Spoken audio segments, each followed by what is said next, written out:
राजा, मेहंदी हाताला तुझ्या नावाची मी लावते रे राजा. घेऊन जाशील ना या राणीला तुझ्या संगतीन राजा.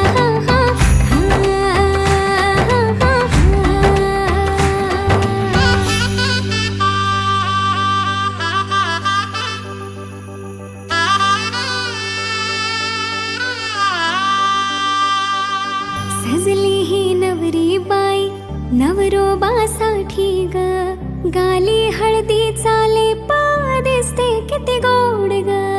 आई बाबांची लाडकी सासरला जाईल ग, सुखी राहा दिल्या घरी तो